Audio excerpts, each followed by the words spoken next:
Right, Shalom. Before I begin this lesson, I'd like to give all praises, honor, and glory to Yahweh, Bahashem, Yahushai, Bahashem, Rucha Kodash. Double honors to my teachers, the apostles, the bishops, and elders of Great Millstone, the men in whom I've learned this truth from, and also Shalom. And salutations to the elect that's out there preaching this word and truth and sincerity. I'm the brother Shaquat from the branch of Great Millstone, Montreal. Back with another in transit lesson, and this lesson that I'm going to be getting into today is going to be going into the destruction of this rulership, right? And the ones that are at the top of this rulership, or that are heading this rulership, they're the Edomites, the so-called white race, right? That's who the Edomites are. And the earth was given into their hands, right? Pursuant to the book of Job 9 and verse 24. You know, so they're the ones that are in control of the earth right now, man. You know, they have the power of the earth, right? But, and then they're ruling, you know, they have a specific place that they're pretty much ruling out of, and that's America. You know, and America is the most mentioned place in the scriptures, man. You know, but it has code names. It's referred to as different code names. You know, some of them being Babylon the Great, the Valley of the Shadow of Death. You know, the whore, the Great Whore. You know, Assyria, Egypt, and so on and so forth, man. You know, because that's what America is, right? When you go into the history of those different kingdoms that I mentioned, America is pretty much a bundle of all those kingdoms in one, you know, which makes America the most wickedest kingdom ever, you know, to ever be ruled. You know, the most wickedest rulership ever, man, and that's a fact. Why? Because the Edomites are in control of America. You know, and the Edomites by nature are a wicked people. They're a wicked nation, right? But specifically, you know, the ones that I'm speaking about are the ruling class, right? The elites, the banker families, man. You know, the Rothschilds, Rockefeller, you know, and so on and so forth. Those families, you know, and the scriptures speak about their downfall, man, and we are literally witnessing that. You know, we're living in those times, man, the times where the scriptures prophesied about the end, and you know, the end. With the end, there would be a destruction, you know, and that destruction is of a place, man, America. And the Edomites, right? Precept that comes to mind is Second Peter, I believe, is the 3rd chapter. It says hastening, you know, so the men of the Lord will be hastening the destruction of this kingdom. Why? Because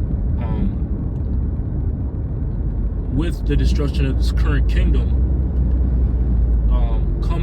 will come with an ushering in of a new kingdom, and that new kingdom is going to be a righteous kingdom, a kingdom where it's going to be ruled the right way, you know, because Yahushai and the elect are going to be ruling the new world, which is the kingdom of heaven, right? So we hasten the destruction of this current rulership, because the next one is what we have our hopes and treasure in, man.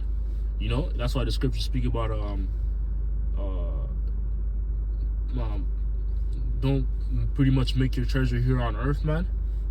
You know, because this current earth is already done, man. It's on its way out. It's polluted.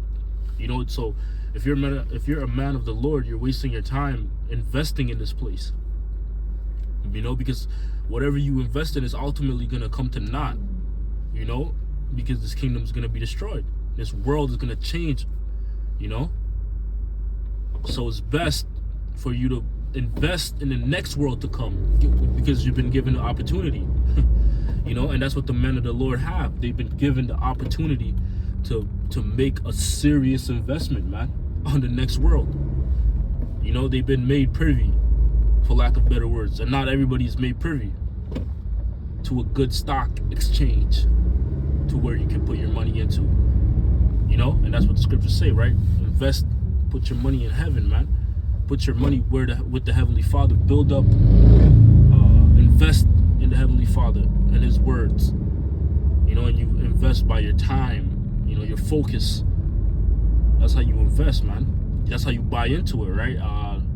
What comes to mind is that parable that the Lord spoke about. He said the kingdom of heaven is likened unto a merchant man seeking goodly pearls, or who, when he found one pearl of great price, he bought it. You know, and how do you buy into it? Speaking spiritually, is through your time, man. You buy into the truth through your time, your focus, right? That's how you buy into the truth. That's how you buy the truth, man. That's how you buy the pearl of great price, which is this wisdom. That's how you invest, man, in the next world to come, is by doing what the Lord required you to do, and that's to teach. Be out there in the highways and hedges, and, you know, do the videos, study, you know, and have faith, things like that. Treating your brothers, you know, the way you would want to be treated, you know, keeping the law, statutes, and commandments, because they're still valid, right? They're not done away with. You know, even though we understand that the law, statutes, and commandments are still, there's some that are out of your power for you to keep. But the whole thing is, you're supposed to try your best no matter what. You know, try your best to keep them to the best of your ability, you know, which is a show of faith, right? So yeah, man, this kingdom is on its way out, and that's what we hope for. That's good. That's good news, you know, because our hopes are in the next kingdom to come, you know. So with that, I hope this lesson was edifying. I want to say, Kal Halayim La Yahweh Bahashem Yahushai Bahashem Ruach Kodash. Once again, double honors to my teachers, the apostles, the bishops and elders of Great Millstone, and shalom and salutations to the elect that's out there once again preaching His word in truth and sincerity. Until next time, shalom.